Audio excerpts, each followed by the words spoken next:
apparently doesn't have one. I actually helped to write the All Hazards Operations Plan for the state of Louisiana after Hurricanes Katrina and Rita. And then in 2008, we actually used the plan that we wrote to execute the largest evacuation in the history of the United States. Went off without a hitch. I also worked in the state of Maryland to help develop their AHA. So the thing is, first I would make sure that we have a base plan from which we can then develop our specific plans to specific hazards. Hazards include things like terrorism, snowstorms, hurricanes, floods, and of course pandemics. Pandemic is one of the hazards for which I've written plans. The next thing that I would have done is that I would have ensured that, well, I would have declared the state of preparedness, much like Governor Justice did. That was the one thing I believe he did right. He declared a state of preparedness. According to West Virginia law, a state of preparedness can last up to 30 days. During that 30 days, what should happen is, the first thing is you should call in the legislature, and you should call in the department heads, and of course all of the civil authorities who are going to be engaged in dealing with this situation. Some of those civil authorities may actually be people like the heads of private hospitals, this sort of thing.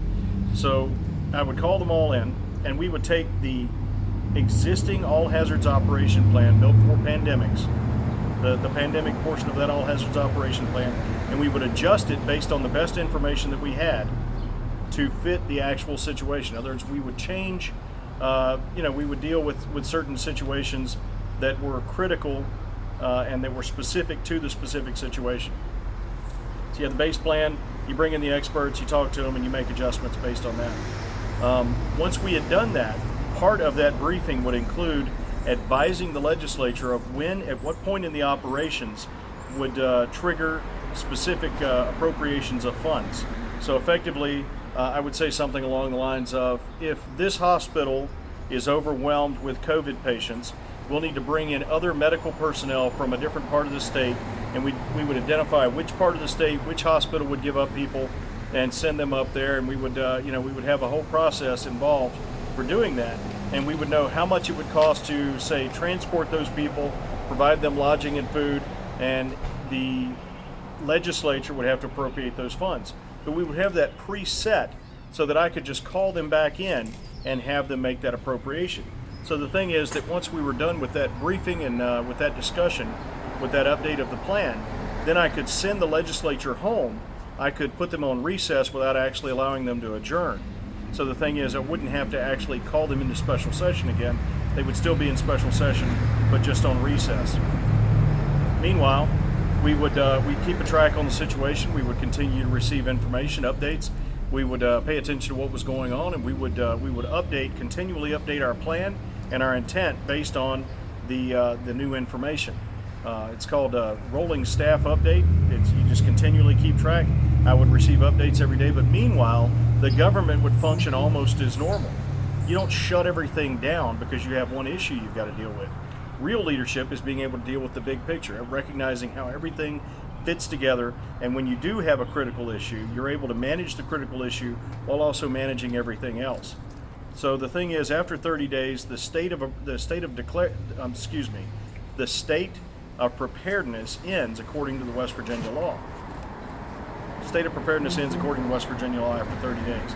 So at the end of that 30 days, either you have to declare a state of emergency or it just ends. So let's say it just ends, much like the situation we have now where the emergency never materialized. There is no emergency in the state of West Virginia. So since the state of emergency never materialized, but there is still the possibility, the potential for that to happen, what we have to do is continue to maintain a watch on the situation, and meanwhile everybody's back at their normal jobs, but they're prepared to execute the plan that we updated during the state of preparedness. However, had we been hit by a big wave of infections, what we could have done is, I, as the executive, the chief executive, would have declared a state of emergency. Now let's talk about what an emergency is. The definition of an emergency for emergency operations includes, it's ongoing or, what's the word I'm looking for? Imminent or ongoing destruction of key critical infrastructure, massive destruction of human life, or massive destruction of private property. None of those three things have happened. Well, actually, Actually, massive destruction of private property has happened, but that's because of the government's response to COVID, not because of COVID itself. So COVID actually presented no emergency in the state of West Virginia. There has been no massive destruction of private property. There's been no massive loss of human life, and there has been no loss of key critical infrastructure. So the fact is, the state of preparedness should have lapsed. No state of emergency ever should have been declared, and the government should have gone on about its business. Now, this is also critical. It's important to note that the government has no authority, specifically the executive branch has no authority to impose mandates on private entities, whether those are private individuals, whether they are private organizations, whether they're private businesses, whether it's churches or civic organizations or whatever. No, the executive branch has, the chief executive has no authority to impose any mandate at all on private organizations or private entities. So there would have been no mask mandate, there would have been no shutdown, there would have been no order telling everyone to stay home in their basement and to hide from everyone. It wouldn't have happened. Is that pretty close? Yeah. Is there? So, I mean, if you're governor, you're not instituting any sort of, you're not restricting what people can't do. No, sir. I've got no authority to do that. The chief executive has no authority to tell private entities what to do. I mean, in fact, if you look at the history of how we became a country, I mean, we fought the Revolutionary War over economic freedom. Right. And now we've allowed governors, even without the legislature, which you're a part right. of, to completely stop our economies. Right. The only mandates for the people that exist in the state of West Virginia, the only legal constitutional mandates that exist are part of code, in other words, West Virginia state law. And there's a very specific process for making law in West Virginia, which is the people of West Virginia speak through their elected representatives in the legislature. The legislature discusses, they amend, they produce these laws, and then they send them to the governor, and his only part is to either sign them or not sign them. It's that simple. He either signs it and it becomes a law, or he vetoes it and it doesn't become a law. That's it. It's that simple. So the idea here is that the people actually rule. The people are the true rulers of the land. They work through their elected representatives in the legislature. The elected representatives in the legislature legislate, in other words, make laws. There are no mandates other than the laws, and the laws have to be made by the people themselves. So the chief executive usurping that authority to make mandates, to issue edicts from his throne, is completely unconstitutional, it's immoral, it's unethical, and it needs to end.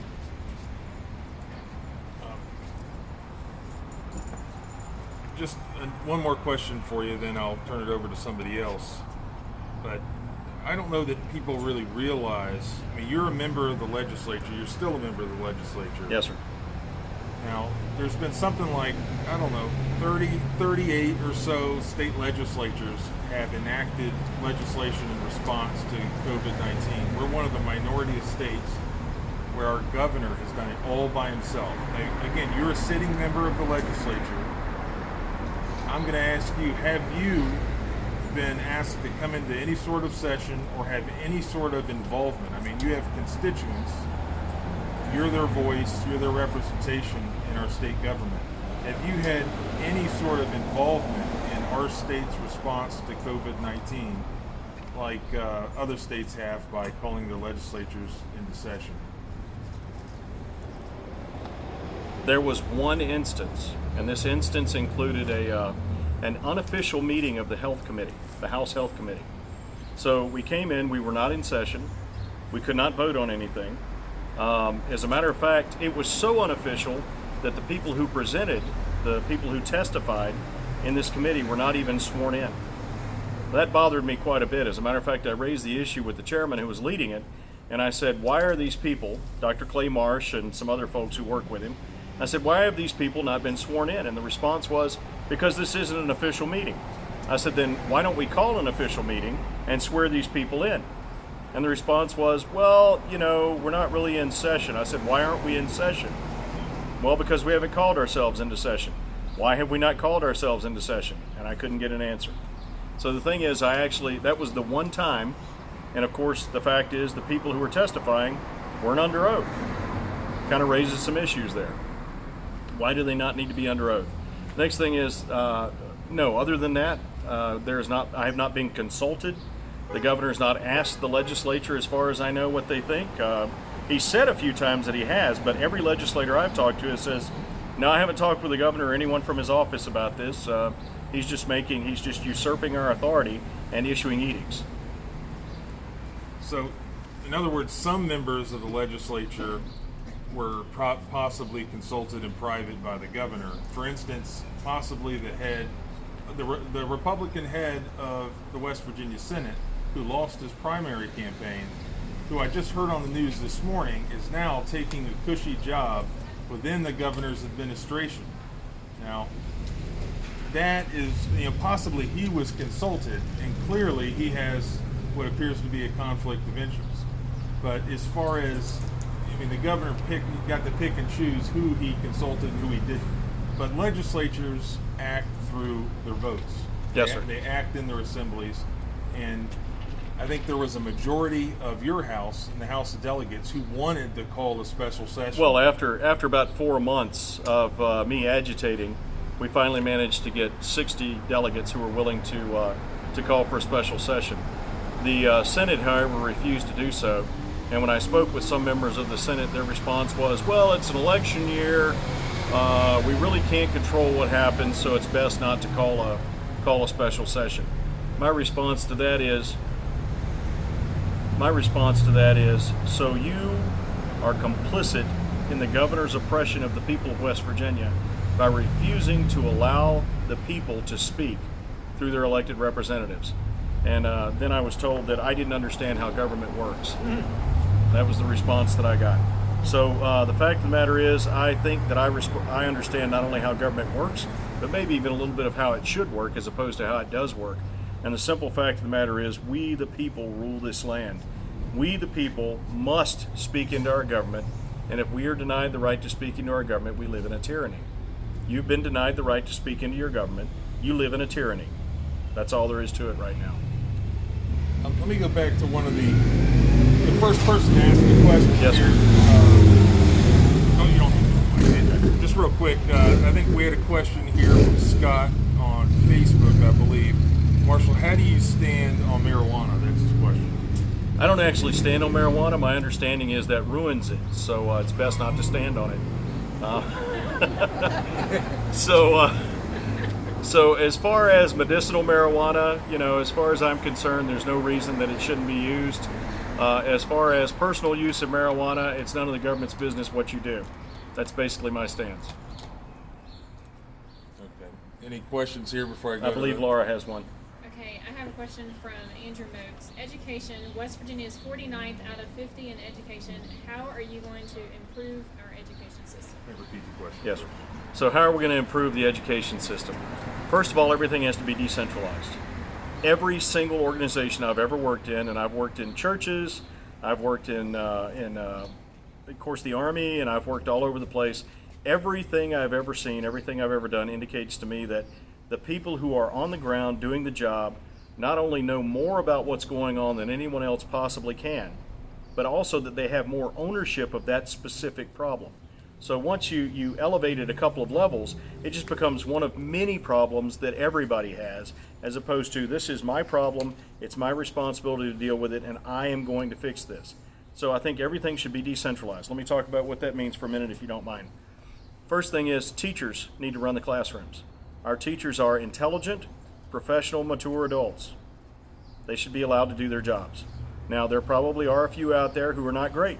They need to be dealt with, just like any other professional who fails to do their job or who causes a problem. But on the whole, I believe our teachers are intelligent, mature, adult, responsible professionals. So they need to be allowed to run their classroom. Same thing with the local administration. The administrators need to run their local schools. Let them do their job.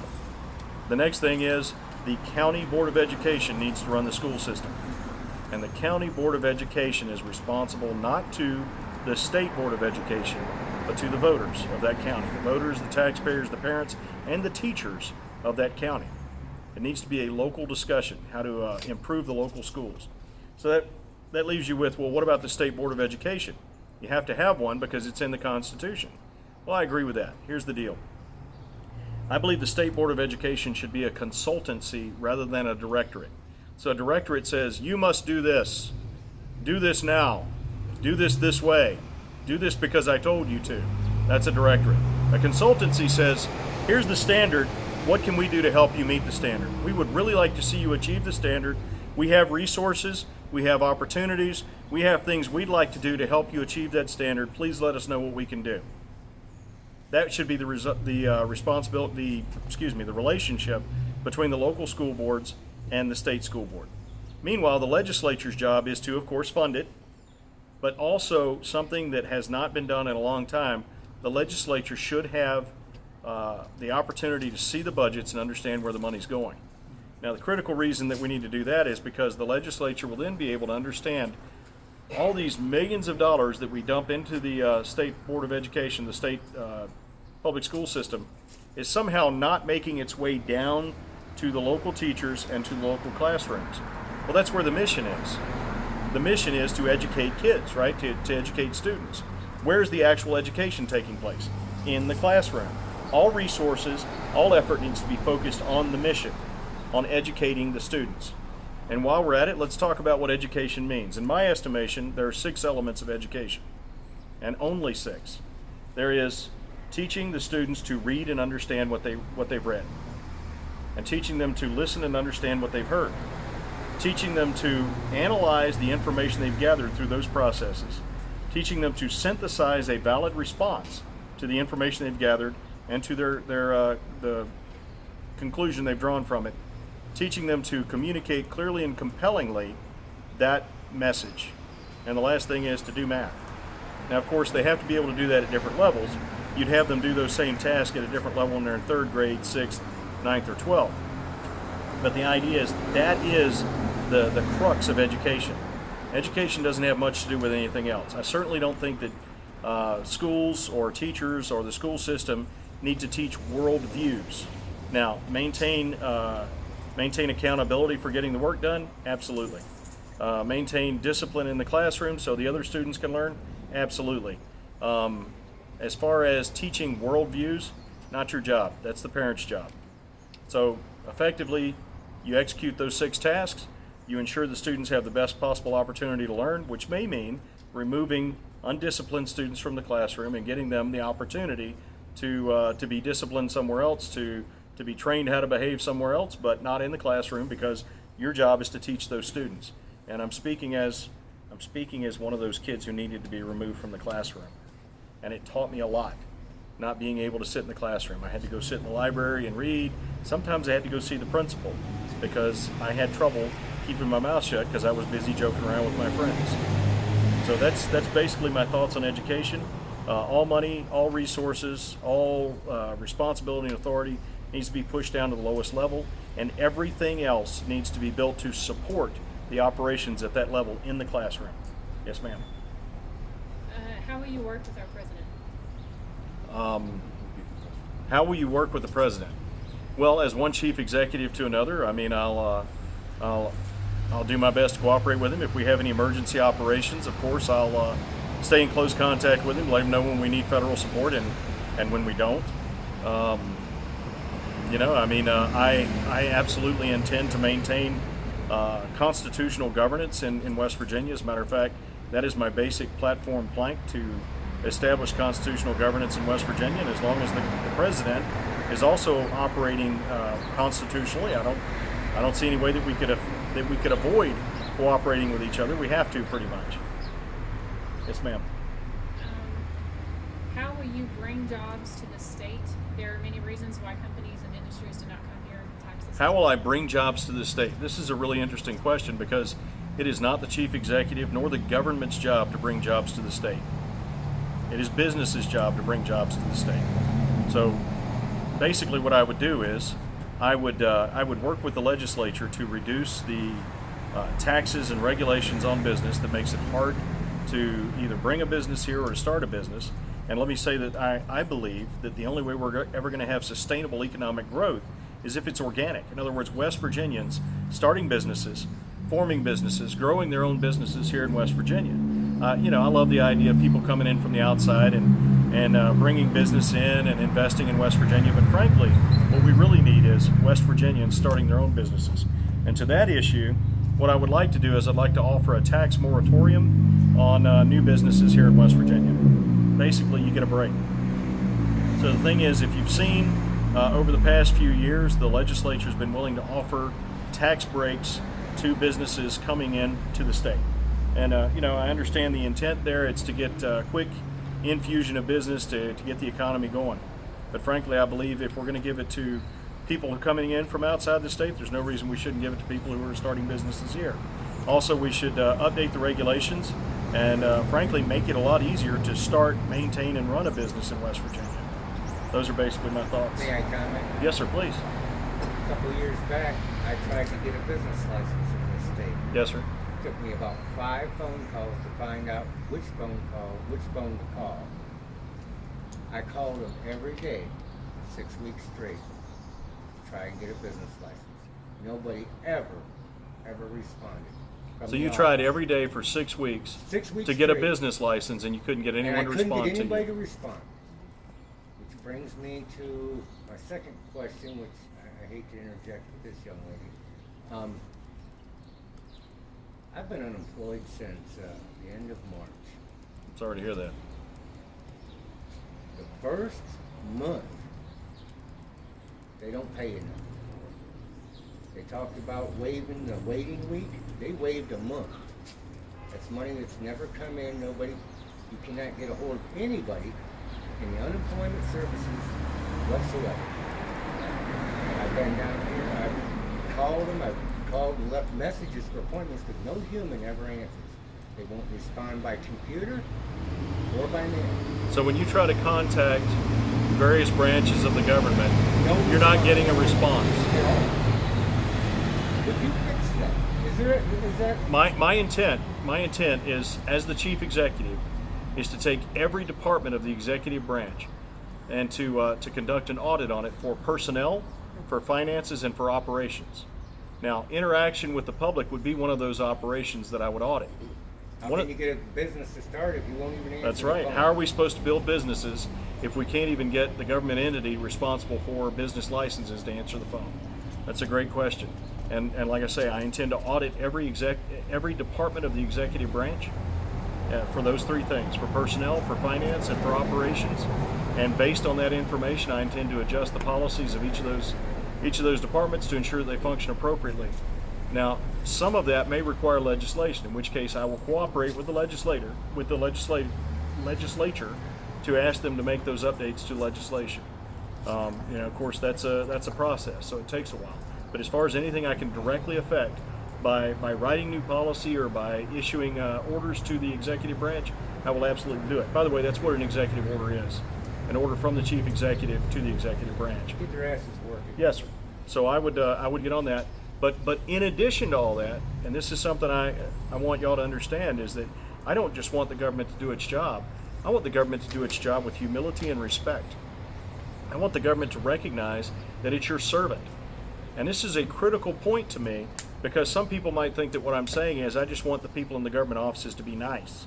That's not what I'm talking about. I want the government to function with humility and respect, because that's how we maintain our liberty, by maintaining a watch on this dangerous servant that we have, the government. So we have to keep the government in its place, so that it doesn't take over our lives and steal our liberties. Thank you. Yes, sir. Yeah, Thank you. hello. I'm honored. Thank you for coming by. Any other questions? Yes, ma'am, Miss Laura. Do you support the division of highways? Do I support the division of highways? Okay, forgive me. I don't mean to be sarcastic, but people ask me questions like, "Do you support the Department of Highways? Do you support education?" Of course I do. But what I have to ask is, what specifically you mean by that?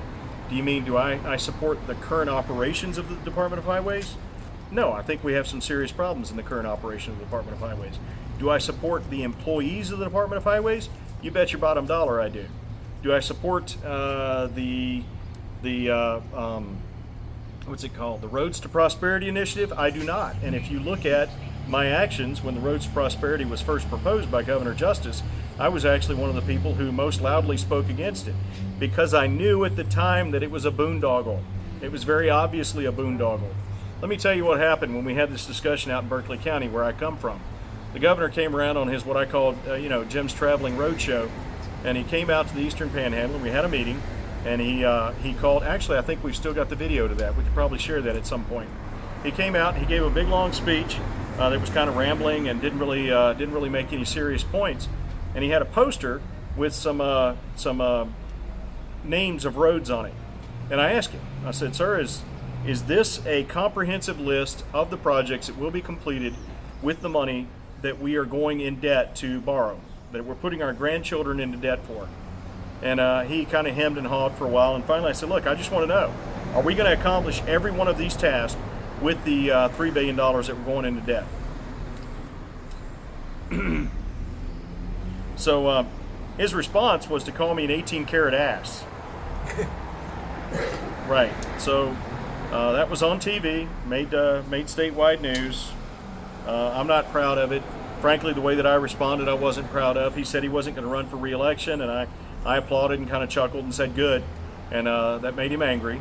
But apparently he is running for re-election, which is an issue. But the point of the matter is, I called him out and I asked him. My intent wasn't to call him out, I was simply asking a question. But he continued to refuse to answer it. And finally I said, what I understand that you're saying is, we just put our grandchildren $3 billion into debt so that we could dump about $2.3 billion into your lap so that you can dispose of it as you see fit. You can appropriate it to whomever you see fit as long as they behave the way you want to. In effect, to make political bribes using my grandchildren's money. And that's when he got a little upset and things got a little heated. But anyway, that is what the Roads to Prosperity Initiative is. It is an opportunity. Governor Justice convinced the people of this state to go $3 billion into debt so that he could have money to give to local authorities so that they would behave the way that he wanted them to. That is what the Roads to Prosperity is. I do support the employees of the Department of Highways. I support the mission of the Department of Highways, and I will support any member of the leadership of the Department of Highways who will support my plan to actually get the roads fixed. But what I can't support is any boondoggles, any silly games, any attempts to gain from the people's need for roads without actually fixing the roads. So if I may, I'd like to go into what my thoughts are on how we should fix the roads, how we should at least prioritize that. We have roads here in this state that are falling off of mountains. I drove down one the other day and I was in the right lane. I was driving and I was looking into the river from my window. There was no lane between me and the river. The rest of the road had fallen into the river. And I asked my friend who was riding with me, I said, well, people don't drive on this road very often. He said, well, there's a whole community back here in this holler. Of course they do. I said, oh, okay, well, at least school buses don't travel on this road, right? And he says, well, yeah, 2 or 3 times a day, every day. Fascinating. It seems to me that's a higher priority than paving 2.2 miles of road in nitro, where it's not falling off and it just needs to be resurfaced. So here's the thing: the roads that need to be re-engineered for safety reasons need to be top priority, absolute top priority. Next, the roads that need to be resurfaced completely because they're undrivable. I was driving down a road in Waterloo the other day, and it was like it was a tank trail. I mean, there were huge, massive ruts in this road. That wasn't falling off a mountain, so I wasn't going to fall off a mountain and die. And it wasn't like the road I saw in Mingo County the other day, where there was a landslide 2/3 of the way across the road that had been there for 12 years. 12 years. This landslide's been sitting. There were trees growing out of it. So anyway, it wasn't as bad as that, but still, it was undrivable, and I was, frankly, in a Nissan Altima and having some problems with it. When I get my wife's car back to her, she's not going to be happy with me. The front end's going to be all messed up. But there are people who drive that road every day because they live there. So it's the roads that we drive to get our kids to school on the school bus. We go to work, we go to church, we go to the grocery store. Those roads need to be first, and among those roads, the ones that are unsafe, that need to be re-engineered, not just resurfaced. A whole section of road has to be taken apart and put back together. That's number one. Number two is massive resurfacing projects for roads that are unsafe because their surface is so bad. And then, of course, you have to have the patching. From there, what we need to do is project preventive maintenance, in other words, regular maintenance on the roads to keep them up, make sure they don't turn into these horrors, into these nightmares.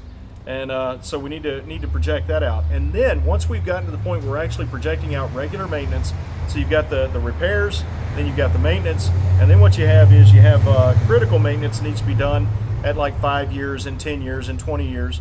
Those all need to be projected out for the life of the road. Before we build any new roads at all of that needs to be addressed with our existing road system, and it needs to be budgeted for. Until we can fix the roads we have and continue to maintain them, until we have the money to maintain them, we have no business building new roads at all, period. Yes, ma'am. Next question. With the farmers in West Virginia, with the overreach of the health department, what are your Okay, thoughts on that? so overreach of the health department needs to end. Overreach of the government in general needs to end. The health department should not have any authority to shut down your business, to require you to behave in a certain way. As a matter of fact, I believe the health department should be a consultancy instead of a directorate. Now, specifically with farmers, is there a particular issue with farmers? Raw milk. Raw milk. Look, Repeat the question. yeah, so we're asking if people should be allowed to buy and sell raw milk. It's none of the government's business, frankly. If you have raw milk and I want to buy raw milk, we're done here. The government's job is done. If, however, I want to buy something and you tell me it's something other than what I want and you sell it to me, we have a problem. So like if I go to your farm and I say I want to buy fresh raw milk and you sell me rotten raw milk, well, there's an issue there, right? But if I go in and I say I want to buy fresh raw milk and you sell me fresh raw milk, I can't imagine why the government has any bearing on that at all, because the government exists for one reason and one reason only, which is to uphold and defend your individual natural rights. Period. End of story. Anything that it does other than that is by necessity is necessarily oppressive. Yes, ma'am. Okay, we have someone say, what will you do to help people who can't afford healthcare? What will I do to help people who can't afford health care? Well, first of all, I will get the government off the neck of business so business can grow and grow the economy, and there can be more opportunities for people to work and either buy health care or so they can get jobs where health care is offered. The next thing is that I would dearly, now this will require legislation, but I would dearly love to see regulation of the healthcare industry and also of the health insurance industry decrease to the point where the prices can go down because they can innovate. Now, here's what I'm talking about. If you choose an insurance package that doesn't include certain services, you should be allowed to do that. You should be allowed to buy an insurance package that includes whatever you want. And if you can negotiate a price with the insurance company that suits you, that's great. That's the free market. That's how this works. The other thing is we should open up the market of insurance. We're about to have a big truck go by. Hang on a second.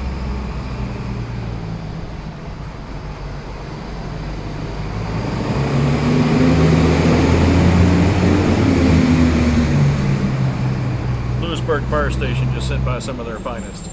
So the idea here is that you need to be able to choose whatever is best for you. The government doesn't have any business telling you what you need to buy. And then as far as the actual health insurance, we have these, a lot of people don't know about this, we have these things called certificate of need. Effectively what happens is if a new medical facility, if someone wants to open a new medical facility in your town, they have to get a certificate of need. In other words, they have to certify that there's enough of a market for them to move in. Effectively what this does is it protects the existing facilities. Protects them from what? From competition. Nobody needs to be protected from competition. Nobody. Not your pastor, not your doctor, not your politician. Every single one of them needs to compete so that they innovate and they provide the absolute best services for the absolute best cost, because it's all about you, the consumer. It's all about you, the citizen. Nobody needs government protection to do their job. They just need to do their job and do it well. Yes, sir. So with all of the riots that we've seen going on across the country and governors' reactions to that. Yes, sir.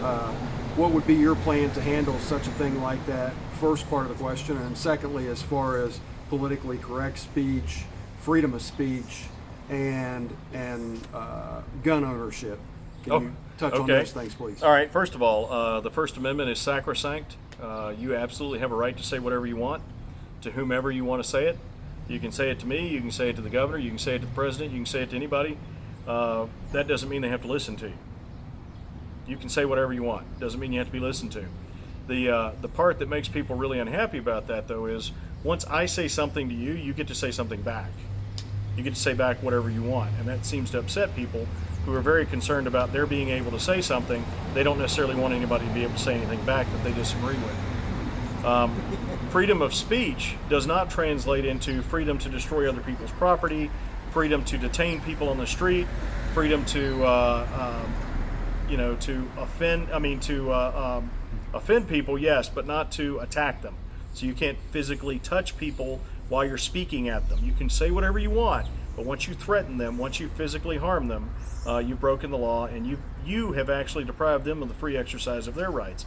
If you don't allow them to go where they want to go, you've deprived them of the free exercise of their right to liberty. It's a pretty simple concept. So say whatever you want to say. You have a right. I'm all for it. I will take a bullet to defend your right to uphold and defend. I will take a bullet to uphold and defend your right to say what you want to say, even if I disagree with it wholeheartedly and find it utterly repulsive. You have a right to speak. And the reason I'll do that is because if you don't have a right to speak, I don't have a right to speak. And I will uphold my right to speak. Therefore, yours is safe when I'm around. Once again, speaking does not translate into burning down businesses, hurting people, invading people's private property. Private property is also an individual natural right that is protected under the Constitution and should be protected by government, because the only valid reason for any government to exist is to uphold and defend your individual natural rights. So I hope that addresses your issue, or your question rather. Next question is gun ownership? Sure. Okay. Well, I believe that outside of sports shooting and hunting. Okay. Well, I believe that the reason that the Constitution. Let's talk about who wrote the Constitution. These guys had just, as a bunch of amateurs, had fought a war against the greatest professional army the world had ever known at that time. And they beat them. They beat them. Why did they beat them? Well, because private citizens, free men and women, were defending their homes. There is nothing more powerful than free men and women defending their homes, defending their children, defending what they've built and what belongs to them, defending their private property. Nothing more powerful than that in the whole world. And the Americans who fought the revolution proved that once and for all to the entire world. So the idea behind the Second Amendment is not to allow you to go sports shooting or to allow you to go hunting. I mean, those are benefits of it, but that's not what it's about. Also, it's not even to protect you from burglars or from assault in the street or anything like that. It is specifically so that you can protect your individual natural rights against the oppression of an overweening government. I'm going to say that again just to make sure we got all of that. The purpose that we have behind the Second Amendment is so that each individual citizen can uphold and defend his or her individual natural rights against the oppression of an overweening government. It has nothing to do with hunting. My father's watching, and he sent me a text and said, "Hi, Dad." Said love him with exclamation points, and that's not easy to do. Well, I'm honored. I have a question for you. Yes, ma'am. All right, two things actually. Where does gas tax money go to? It's supposed to go for the roads. Where does that money go? And the second thing, I really like dogs. Why is there $16 million spent each year for the Greyhound dog track up there? Because how does that benefit us down here? Okay. And I have seen things where it's abusive to the animals, and so who does it really benefit? Okay. Well, a couple of things. Let me start with the first one. Where does the gasoline tax go since the roads are not getting fixed? That's an excellent question, and I swear to you, as your chief executive, I will find the answer to that. However, I'd like to note that there are some other questions of the same sort that really need to be answered, and I'm sorry that I can't answer that question. I've tried. I've not been allowed. It's been opaque even to me as a delegate, and it's certainly opaque to the private They citizens. sweep it under the rug and don't So, tell you anything. right, so there's the Gotcha. gasoline tax. What about the tolls? Oh, yes. The There's tolls another were issue. supposed to be gone a long time ago. Yeah. In addition to that, please just give me a minute to give the background here. So the Elk River flood, y'all remember that, right? Sure. Okay. The Elk River flood. After the Elk River flood, there was a time of recovery, and we got a lot of federal funds. FEMA gave us a lot of money to build new houses for people whose homes were destroyed. Very few of those homes were ever built. Where did the money go? And interestingly enough, once the legislature started asking where the money was, and then FEMA came and demanded their money back from the state for the houses that were not built, meanwhile there are people still in that area who are homeless, whose homes were supposed to be built. Suddenly, when FEMA demands its money back and the legislature's asking where the houses are, all of a sudden we have to have a road bond. And FEMA gets its money back. But now we have a road bond. Fascinating.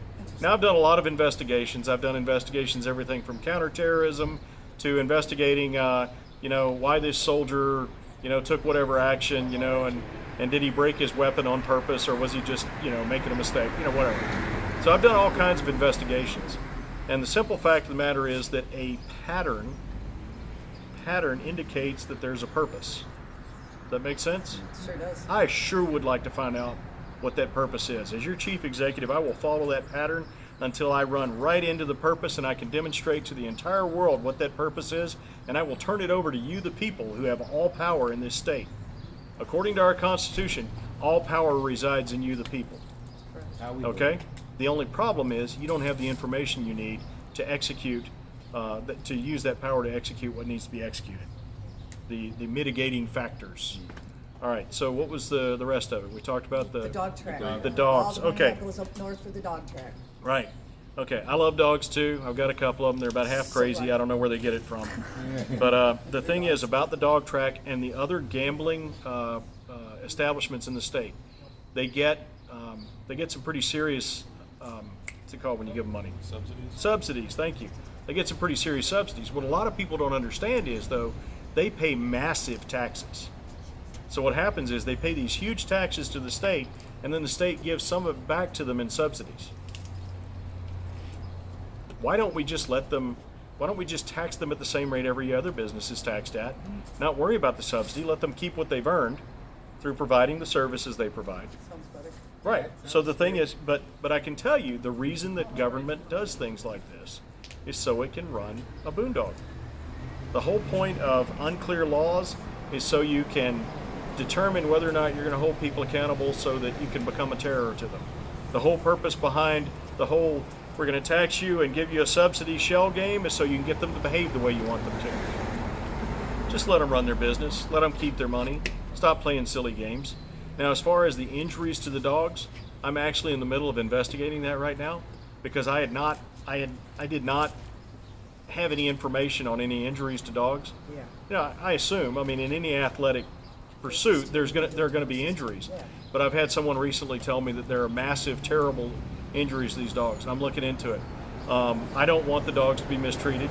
It seems to me like we could have these races without injuring dogs terribly. Now, once again, $16 million to have dogs breed, they kind of know how to do that on their own. well, that's kind of the way I see it. The thing I'm thinking is these dogs are assets. Why would any business destroy its own assets? So I'm still looking into it. I have some people who've sent me some information. I'm doing some research on it. It would be terrible if that were happening, but it seems to me they could run dog races without seriously injuring dogs. I'm not saying no dogs would ever be injured. I believe it or not, used to be involved in some pretty strenuous sports myself, and I got injured on a regular basis. So I'm trying to figure that out. If you have any information on that, please send it to me because I want to figure out what's really going on. But as far as the business end of it, just let them run their business. Let them keep their money. Don't worry about the subsidy. I don't think there should be basically any subsidies at all. No, I agree with that. Yes, ma'am? Thank you very much. Yes, sir. I'm pro-choice for education, Yes, sir. and I've sent 4 kids to private school, Yes, sir. and I've paid my tuition monthly. Okay. So Sometimes- you're for education choice. You sent 4 kids to private school and you pay your tuition monthly. And I just want some- to make sure the folks who are listening at home can hear what you're saying. Sometimes it's been hard pay that tuition. Yes, sir. Sometimes it's hard to pay the tuition. So can you help with that if you're elected? Here are my thoughts, and you can actually go back and look at my legislative record. When Senate Bill 451 was under consideration, I actually stood for 3 hours proposing amendments to that bill so that we could have more education liberty in this state. So the basic principle here is that in West Virginia, according to the West Virginia State Constitution, public education is a right. Basically what it says is that the state owes each student a free and efficient education. We can talk about efficient in just a minute. Free, of course, means free to the user because somebody's got to pay for it, so nothing's ever free, right? Okay, so what I believe is that parents are responsible for educating their students. Parents are, okay? So the parent chooses what methodology to use to educate their student. Now the state may provide brick and mortar schools that they staff with teachers and administration and all that, and that's all fine. But that's only one choice, one option. This is the 21st century. We've got a number of options for educating our students. I have one daughter who did online school for her junior and senior year simultaneously. She actually had skipped the 8th grade already, so she graduated 2 years early, was a National Merit Scholarship finalist, and when she was old enough, she enlisted in the Navy. Fantastic. She's doing a great job. She's an extremely bright girl. That was an option for her, and I'm glad that it was. I believe that all options need to be available. I also believe that the preponderance of families will choose the brick and mortar public schools like we have right now. I believe that all options must be funded by the state because the state has a constitutional requirement to pay for it. The state does not have the constitutional authority to determine how a parent will educate their student. Does that get close? So should the money follow? Absolutely, thank you. The money should absolutely follow the student. The state has a requirement to provide the opportunity for an education, a taxpayer-funded education, to each student. It does not have the authority to determine what that education should look like. How come it's been so hard to get this brought out or brought up? Because there's a lot of people that send their kids to the same school that I sent mine, and people are helping send their kids because they got Yes, 3 sir. and 4. So I'd like to see something happen in the near future. Well, I would like to see something happen in the near future too. I've got kids in public schools in West Virginia, and the thing is that you're asking why is it so hard to get this issue discussed in the open, and I think the answer to that's obvious. People who have a vested interest in maintaining the status quo are absolutely against any consideration of anything else. That's really what it comes down to. And the thing that bothers me is that many of those same people could actually build a better system outside of the existing system that is imposed upon them, but they don't see it that way. All they see is, based on the conversations I've had with a number of them, is you want to change things. That means that you think that we're bad. I didn't say anybody was bad. I just said we should have all options. That's all. And West Virginia is one of the small minority of states that hasn't opened up, educational freedom. And I don't think people realize that because they're so used to the Democrats and the unions, the teachers' unions, being in such control of everything. We don't realize that even Virginia has. They may be losing their Second Amendment rights, but they have way more academic and educational freedom than we have here just across the border. One of the basic concepts of human interaction is that competition breeds better results. It's a simple fact. We've known this throughout human history.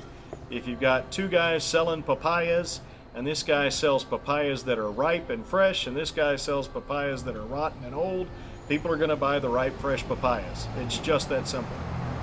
So what we need to do is we need to allow the natural process of competition. And, people will gravitate to the best option for their kids, which will ensure the best outcome for their kids. Right now, you've got one choice. That's it. Deal with it. So when you say that the funding should follow the child, how does homeschool play into that? Do you think that they should be able to use that for their educational? Yes, ma'am. I think all options are on the table, and all options should be publicly funded because it's required by the Constitution. So one of the amendments, the last amendment that I offered during that marathon amendment offering session that I did in 451 was a tax credit to homeschool families who had purchased their own curriculum. And effectively, the requirements were you had to actually have a tax debt. In other words, you couldn't make a claim against you couldn't say, well, I want the state to pay me. All you could say is, I want to not pay this amount of taxes based on how much I spent on curriculum. That was one thing. The other thing was that you had to provide receipts, of course, and it had to be for authorized. In other words, the state says yes, these are valid uses of these funds. I thought that was pretty fair. That amendment was defeated 50 to 49. One gentleman was out sick and missed that vote, and frankly, I think that gentleman, knowing who he is, he would have voted in support of it, and we would have had a 51 to 49 vote in favor, and it just didn't turn out that way. So my homeschoolers, one of the biggest fear is that... Actually, I'm sorry. It would have been 50-50. It still would have been defeated, but it would have been nice to have his vote. Yes, ma'am. Among homeschoolers, one of the things that they fear is that if we was to have a tax credit, that the government would then have more say over what we school at home. Okay, so the concern is that if the government is paying for your homeschooling, or if the government gives you a tax credit, then they will infiltrate and tell you how to educate your kids. I understand the concern. It's a big concern for me too. If you remember a while ago, we were talking about the restructuring of education in the state of West Virginia. I specifically said that education is 5 factors, or 6 factors rather. So you have the standard 5 factors, and then you have math as well as that. And nothing else. Nothing else. The state has no business telling you how to raise your kids, what their worldview should be. None of that. As a matter of fact, the only job the state has as far as educating your kids is teaching them to read and understand what they've read, to listen and understand what they've heard, to conduct a valid analysis and reach valid conclusions based on the information that they've received through those processes. Thank you, sir. God bless you. To synthesize a valid response,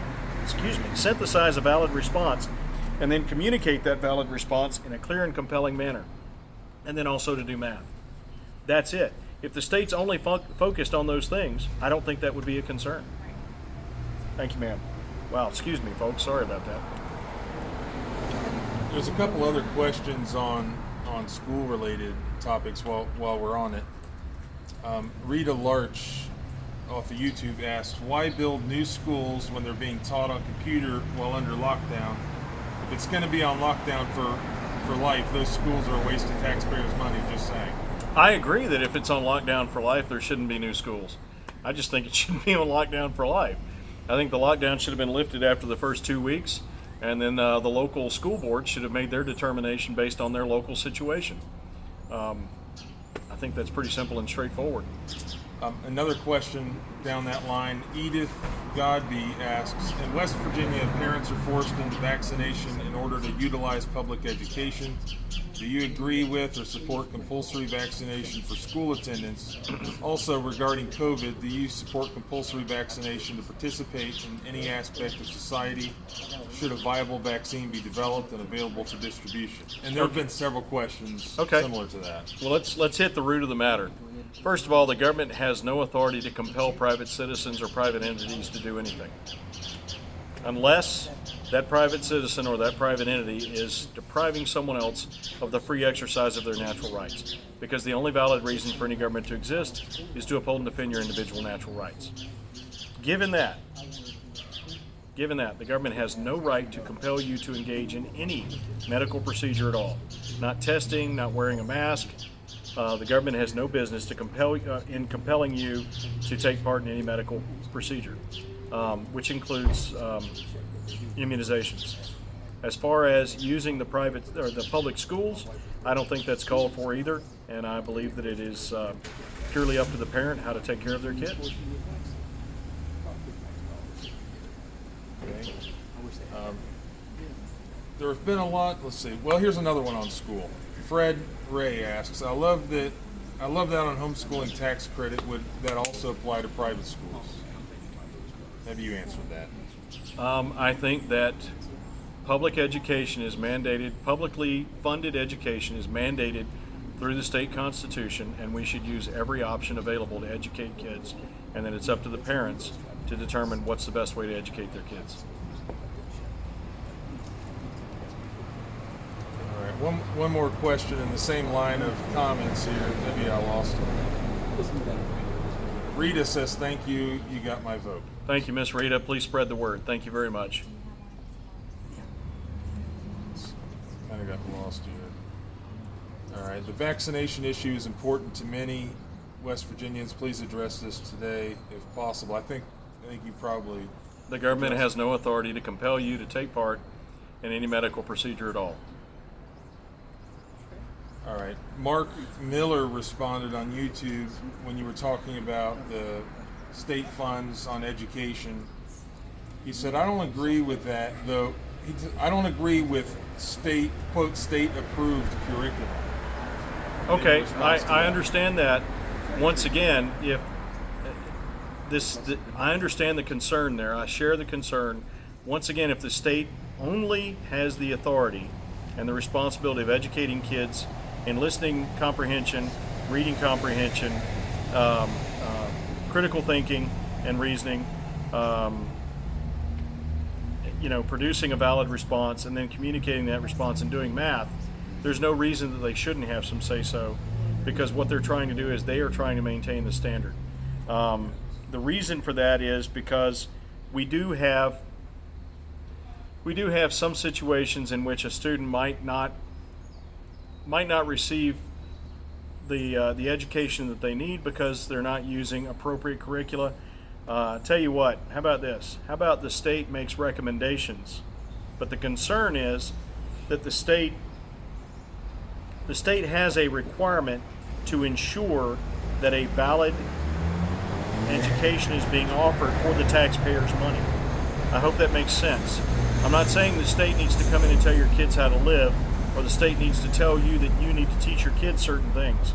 I think that what we need to do is establish actual standards for passing the 3rd grade, for passing the 6th grade. That's the basic idea.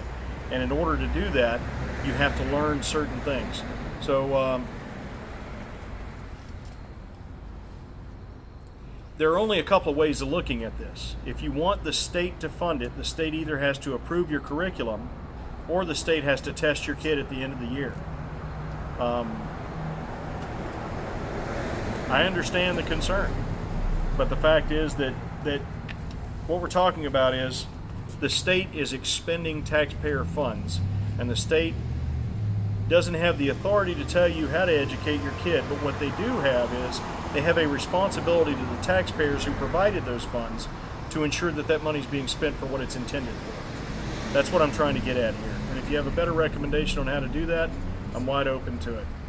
All right, there's been several questions like, well, I missed it. All right, this is from I'm a Statist on YouTube, but I think it's an interesting question. I don't think I've heard you answer it. Why run as an independent when the Libertarian Party exists and you seem to share many views that line up with that party?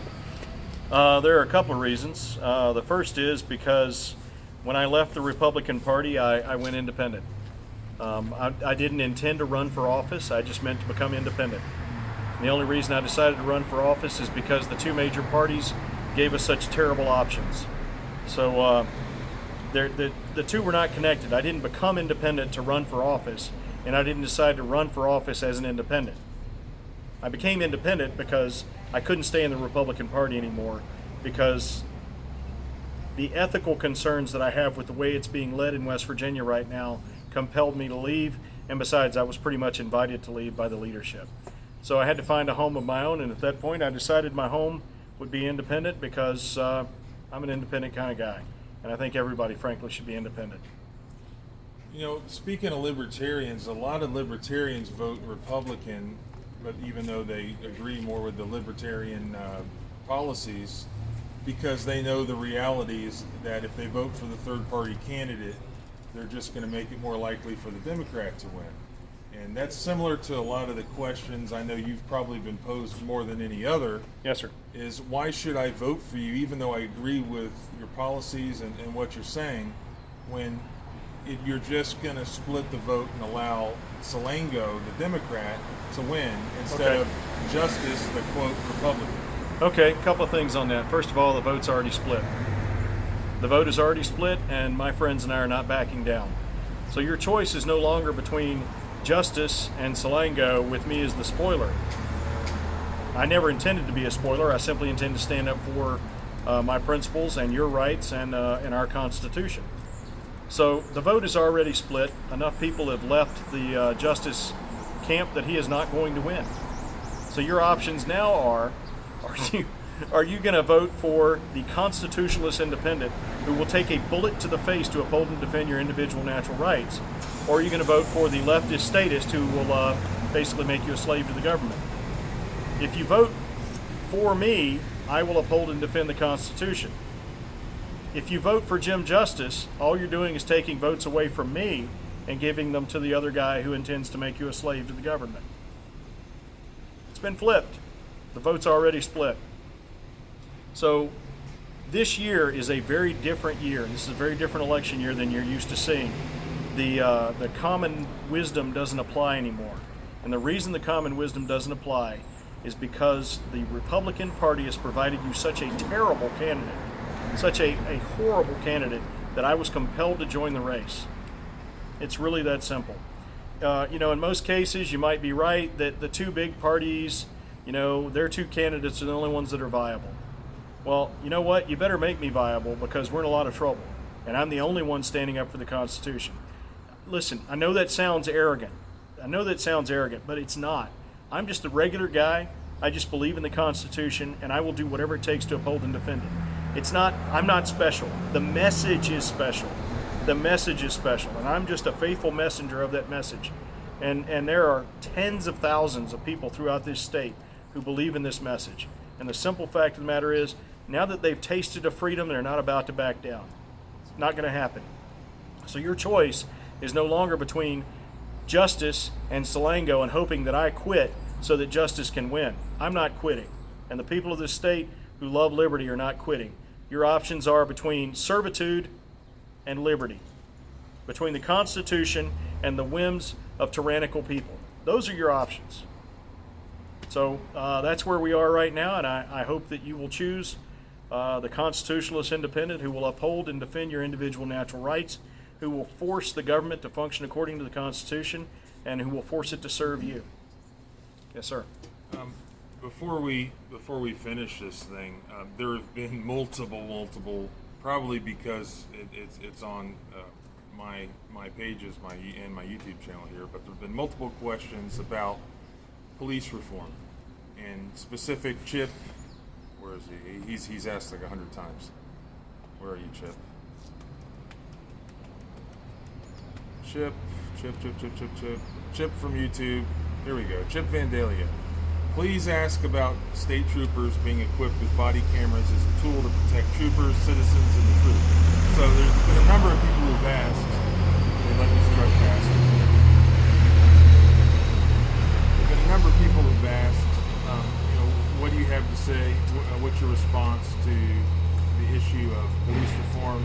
And being that the West Virginia governor is basically over the state police, Yes, sir. would you support body cameras being a part of the uniform of the state police? And before you answer that, I told Chip I could probably answer some of that question, because I had a phone conversation with somebody who's pretty high up in the state police here less than about a week ago, and I'm told that is actually in the process as we speak of the state police getting body cameras. So I don't know if that's going to be a moot issue or not, but Yes, sir. just on the issue of police reform, and if you want to hit the body camera issue, Absolutely. Chip would greatly appreciate it, and a couple other Absolutely. people. Okay, let's talk about police reform.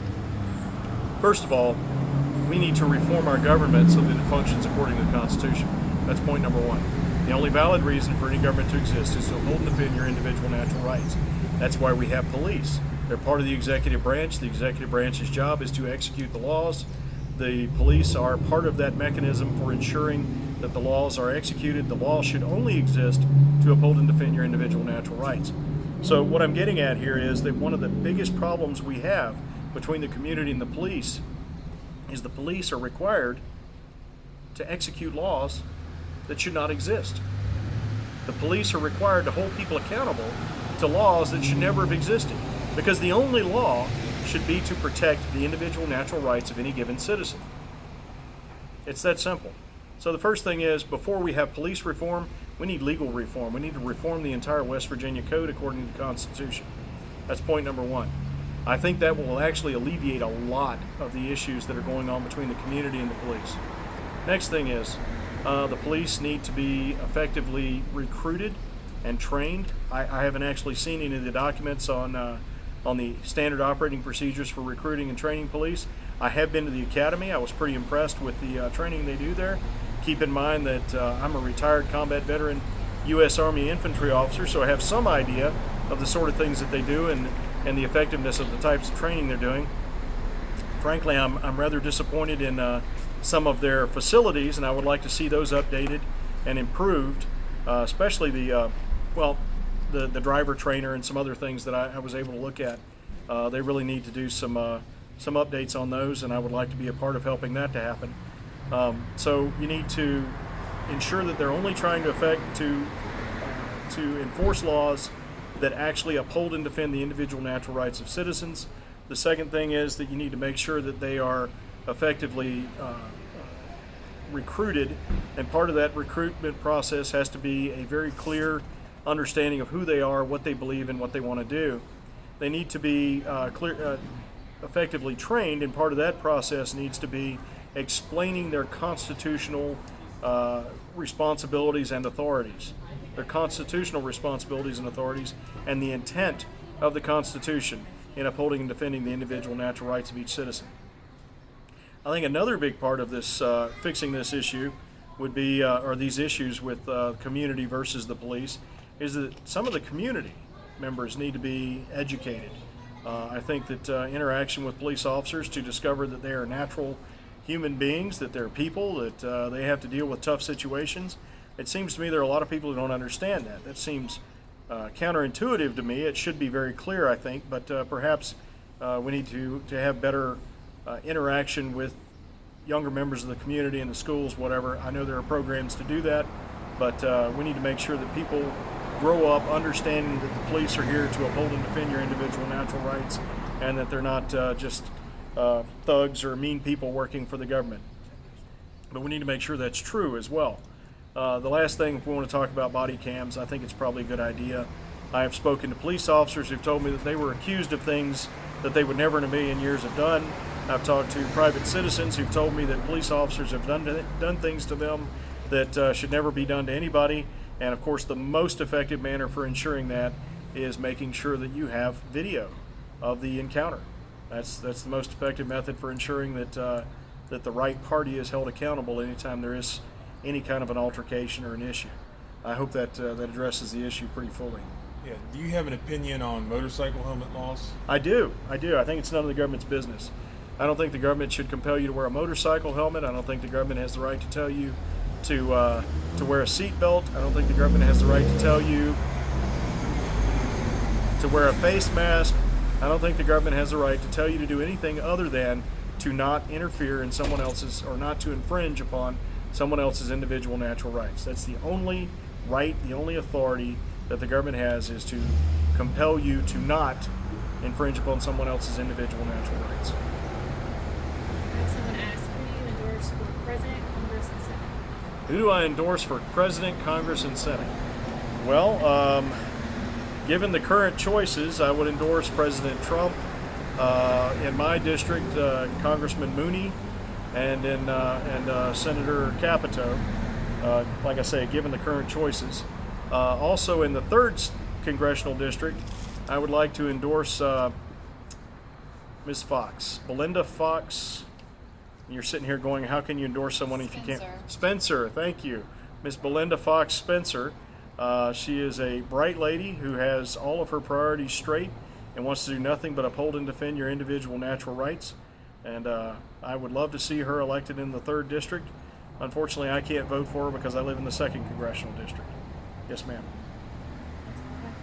Thank you. Well, I'm not sure who Katie brought this question, but what would you do about a man whose wife has an abortion against his will? It's an interesting topic. Oh, man, that is... Maybe save the hardest for last here. That is rough. I honestly don't know. So The thing is that I believe that each individual human being has a right to life, and that life must be protected. That right to life must be protected. I don't know. See, I think people need to realize that if Judge Amy Coney Barrett gets on the bench, which I think she will, if she does reverse, or if they do reverse Roe versus Wade, what's going to happen is that it's not going to outlaw No, it abortion. becomes a state issue. It's going to put it back to the states. Right. So I think it's important for people to realize that they need to pay attention to who, if they care about the pro-life issue, they need to pay attention to who is now in their state legislature, and also who's their governor, because Yes, that's sir. where that whole issue is going to be decided, Right. no longer in the Supreme Court where it never should have been. Right. So Absolutely. if you want to say, Yeah, I really need to put some thought into that and get back to you, because I owe you an answer on that. well, I don't know. Did you go all? What is your abortion stance, your rights of life stance? Well, I believe that the only valid reason for the government to exist is to uphold and defend your individual natural rights. The first of your individual natural rights is life. And when it says that all men are created equal or endowed by their Creator with certain inalienable rights, among these are life, liberty, and the pursuit of happiness, that term men there refers to the creature man, not to male human beings versus female human beings, but to man as an entity. So it refers to all human beings, and I believe it refers to all human beings from the moment of conception to the moment of natural death. All right, here's another tough one for you. Well, maybe it's not that tough. It was tough for Joe Biden. But what do you say about a parent who's? What do you say about a parent who's helping their child transition to the opposite gender at the age of 4 or 5, or even, as Biden answered the question, at the age of 8? Right. Well, I've actually proposed legislation to prevent this. Of course, it didn't get any traction, but I did propose legislation to protect children from this sort of meddling in their lives. No child is, let me put it this way. If you're going to make that much of a life-altering decision, you should be an adult. No child should be allowed to make that decision. And I don't believe that any other person has the right to make that decision for that person. Once they're an adult, they can make their own decisions.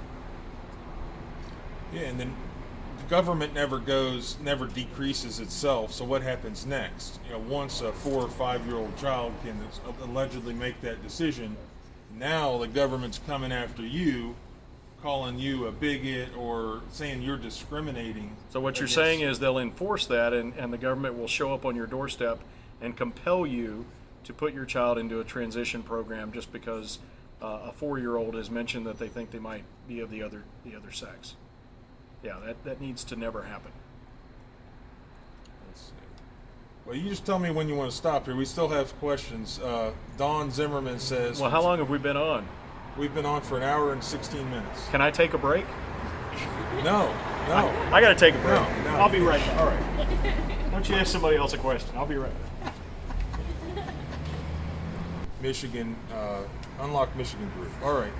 Well, I can answer that question because Marshall, the way I first got to know Marshall was, he's a legislator in the West Virginia House of Delegates, and he contacted me wanting to sue the West Virginia governor over his unconstitutional executive orders.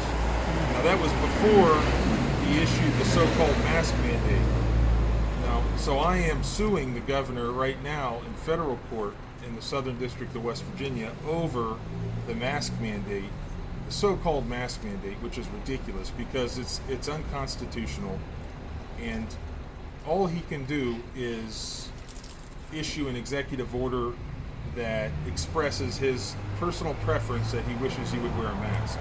He can say whatever he wants in executive order, but it can't be enforceable because a governor, especially our governor in West Virginia, cannot make law. He just can't make law because he's not the legislature. Our state government was set up so that the House of Delegates and the Senate writes the law and approves the law, then it goes to the governor's desk, and then the governor has to sign it before it becomes a law. And then, and only then, can a new criminal misdemeanor or criminal felony be created. So no governor can just, with his own pen at his own desk, without the legislature, just create a new law. So you have to wear a mask, and if you don't wear a mask, you're going to be guilty of our existing obstruction statute.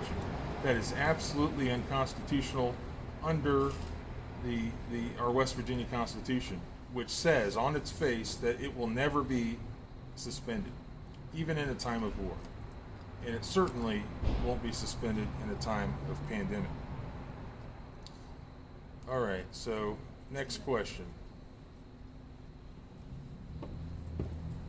All right, if elected, Becky Hamilton, hold on, I don't want Marshall back just yet because I'm answering questions for him here. So if elected, would you do a massive investigation of the DHHR? Foster parents are few and far between because of the workers. We need a foster care program that helps the kids, and not only for the money, and workers doing the best for the children. Most children should never have to be returned home just to be removed again for the same reasons.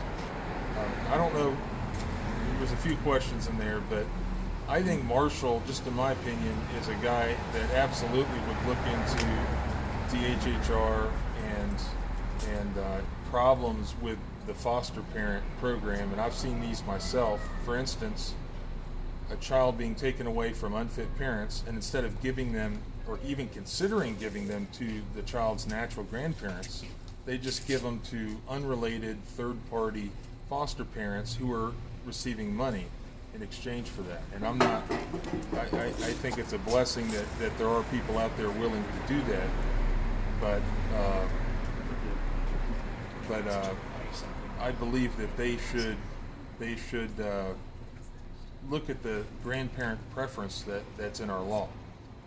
So there's a grandparent preference for adoption, and why wouldn't DHHR look at that, the natural grandparents, if a child's taken away from the parents? So I think there's issues there, and I'm not sure, what Marshall's answer is.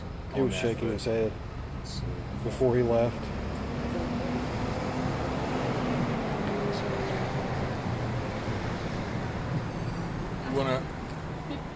All right, I'm going to call Marshall back now, and all right, so I think we've answered every question that's been thrown at you. So, Yes, sir. So let's just wrap this thing up. So when is the election, and how do they vote for you? Well, thank you. And frankly, I've got my friend Miss Belinda Fox Spencer here right now. She's kind of busy right now. I was hoping that I might introduce her. But November 3rd is the election, of course. And basically what will happen is you will go in. Would you hand me one of those cards over there? So effectively what will happen is you'll go in and you will see something that looks like this over here. So there'll be a list of the gubernatorial candidates, and then there'll be something that you can touch the screen so that you can select. It will say write-in candidate, if any. So you touch there, and then what will pop up is a block, and then a touch screen keyboard on the screen. And you can type in S.Marshall, M-A-R-S-H-A-L-L, Wilson, much like it's written here. Of course, if you're doing a mail-in ballot, you will have to write it in physically. If you're voting early, if your county uses machines, generally speaking, it's going to be the touch screen. But effectively, you select write in. You go into the for governor column and you select write in candidate, if any, and then you write S.Marshall.Wilson or S.Marshall Wilson, and I'd be really grateful for your support. And if you do intend to vote for me so that I can uphold and defend your individual natural rights as the chief executive of this state government, I'd be profoundly honored, but I'd like to ask you, would you please help spread the word? I didn't inherit $1 billion like that other guy did. I'm a retired Army officer with 9 kids, so I sure would appreciate the help if you could just spread the word for us, because our entire strategic plan for getting the message out is honest people talking to each other. So I go out, I find as many honest people as I can to speak to, and then I ask them to speak to other honest people. So I appreciate your time and consideration. Thank you, sir. All right, well, thank you, Marshall, for participating in this. Like like somebody just said, I wish every candidate for office would just talk to the people and answer any question that they pose at you like this. And that is, I think that is what needs to happen. That's not happening right now. And in fact, people, even especially politicians, are scared to share any sort of dialogue about what they believe or the issues of the day. So I appreciate you guys watching. It's been an hour and 23 minutes, and I think it's been a really good conversation and insight into Marshall. And I know he probably needs to hit the road. He's been traveling pretty much every county. He's been nonstop, and he's got to be exhausted. But he's been out there meeting people, just answering every single question as you've seen. So don't, if you care about your constitutional rights, if you like what he had to say, open West Virginia up. Government, stay out of our lives, stay out of our businesses, and educational freedom. Marshall is your man, and we deserve better. We deserve better than what we have right now. We deserve a Kristi Noem, but we can have even better than Kristi Noem. We can have Marshall Wilson, and I'm not telling you who to vote for, but that's who you need to vote for. So you can follow him at his website. I've had it up. It's marshallforwestvirginia.com. For WV. Marshallforwb.com. I've got it up on the screen, and his folks can answer any other questions that you have.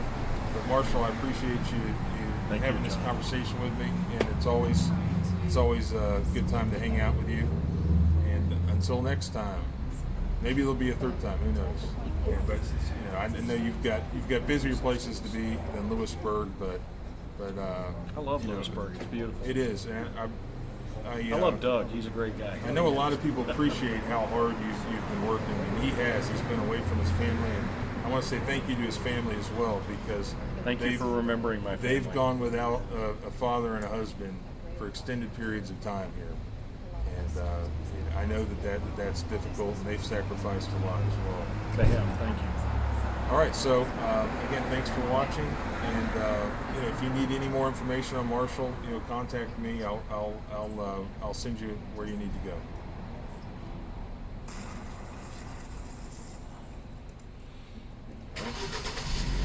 Okay, we're off here. I'll shut it off as soon as it ends on the video.